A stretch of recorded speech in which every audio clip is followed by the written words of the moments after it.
मिरज शहर पोलीस ठाणे हद्दीतील मिरज पंढरपूर महामार्गावरील नशेमन हॉटेलसमोर मखदूम यांच्या मालकीच्या जागेतील पत्र्याच्या शेडच्या मागील बाजूस एका अज्ञात पुरुषाचा मृतदेह कुजलेल्या अवस्थेत आढळून आल्याने परिसरात खळबळ उडाली। मृतदेहातून तीव्र दुर्गंधी येत असल्याने स्थानिक नागरिकांना संशय आला। त्यांनी याबाबतची माहिती आपत्ती व्यवस्थापन स्पेशल रेस्क्यू फोर्स आपत्कालीन पथक तसेच मिरज शहर पोलीस ठाण्यास दिली।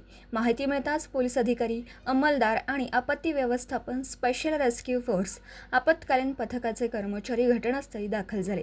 घटनेची माहिती समजताच परिसरात नागरिकांची मोठी गर्दी झाली होती।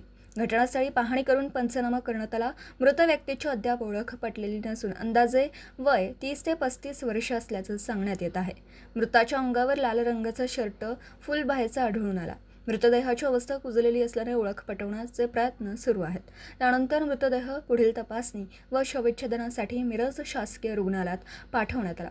कारवाईमध्ये जिल्हा आपत्ती व्यवस्थापन व स्पेशल रेस्क्यू फोर्स आपत्कालीन पथकाचे कैलास वडर, महेश गव्हाणे, सागर जाधव, राकेश शिंदे, महेश पाटील, आकाश घोलप, आसिफ मकानदार आदींनी सहभाग घेतला। या प्रकरणाचा पुढील तपास मिरज शहर पोलीस ठाणे करीत आहे। दिवसभरातील घडामोडींचा आढावा घेण्यासाठी पाहत रहा N24 मराठी न्यूज चॅनल।